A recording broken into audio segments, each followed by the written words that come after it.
When the camera stretches across the grandstands of the 2026 World Cup, you will immediately notice something wrong.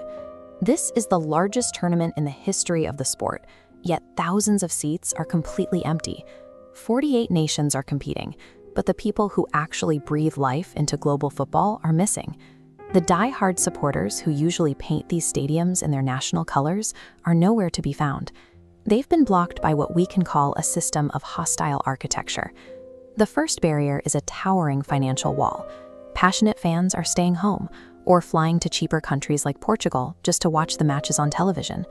Emiliano Becerra is an Argentine doctor who typically follows his national team all the way through the knockout stages.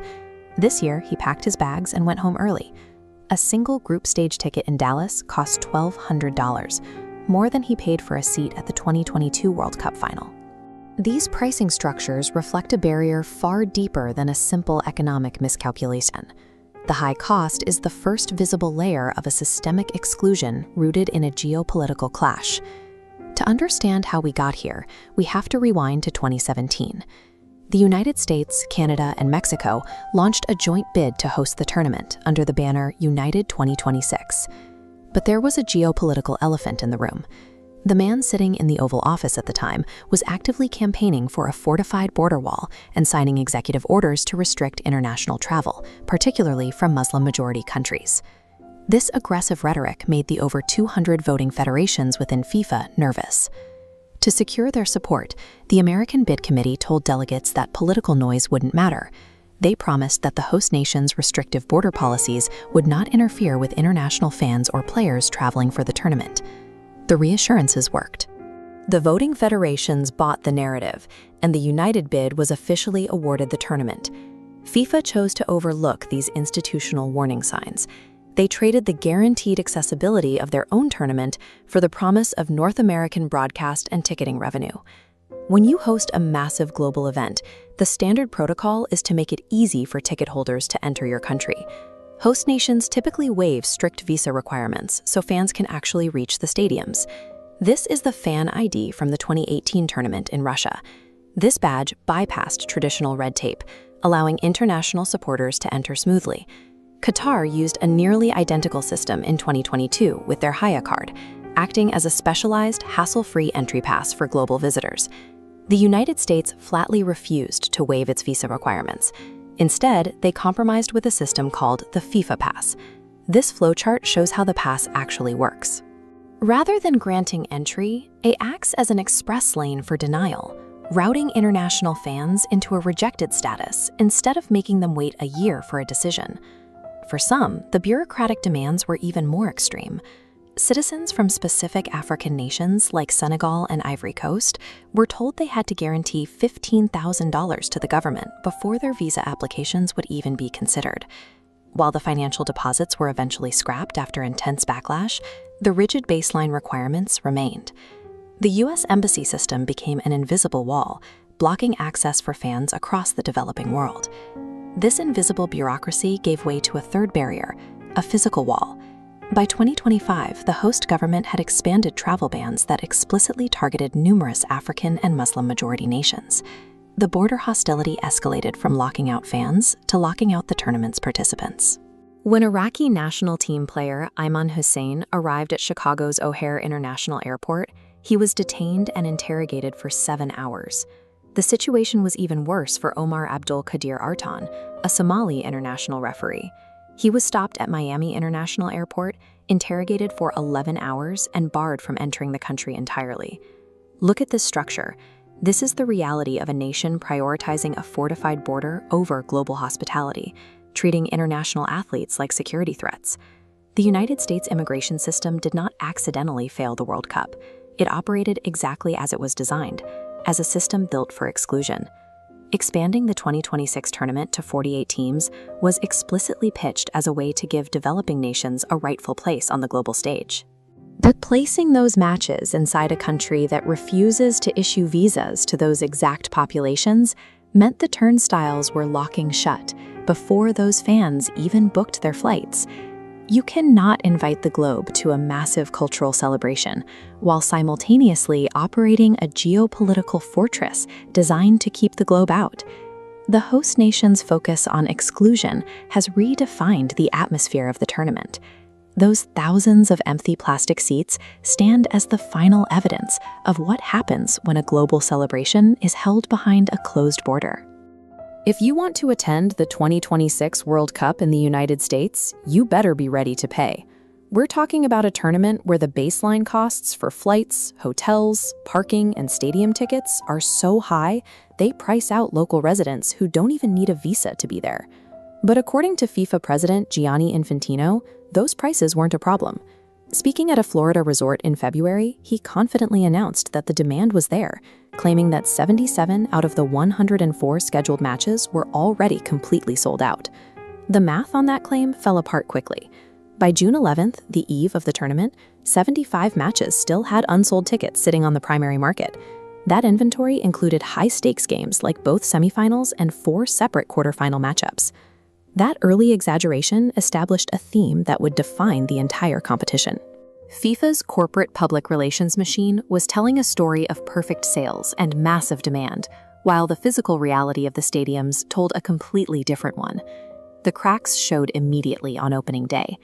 The United States men's national team walked onto the pitch at SoFi Stadium in Los Angeles, playing as the host nation, only to look up and see empty seats. The problem was even more glaring down in Mexico.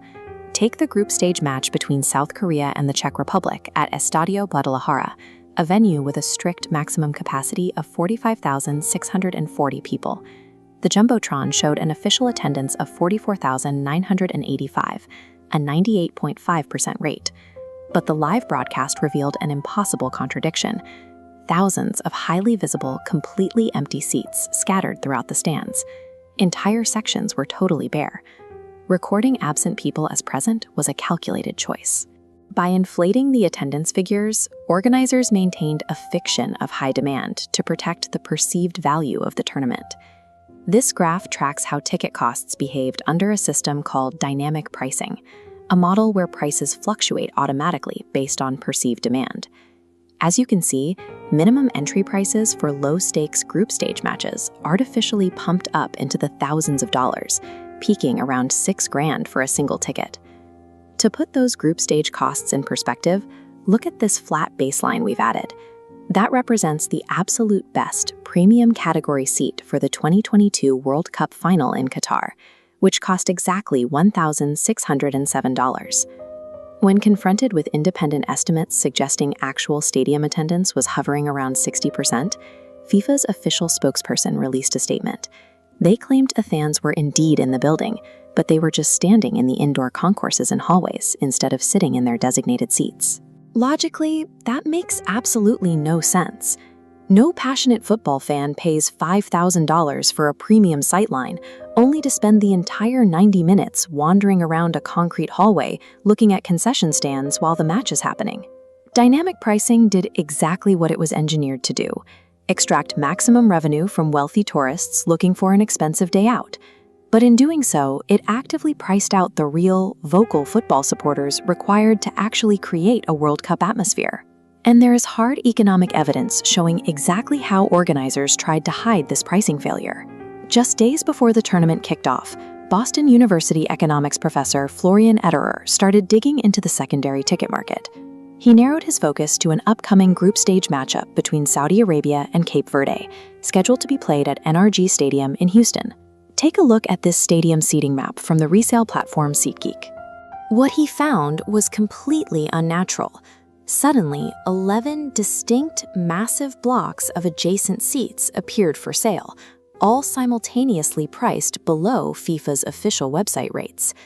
Normal fans who realize they can't attend a game sell 1 or 2 tickets. Even standard black market scalpers deal in small, scattered batches.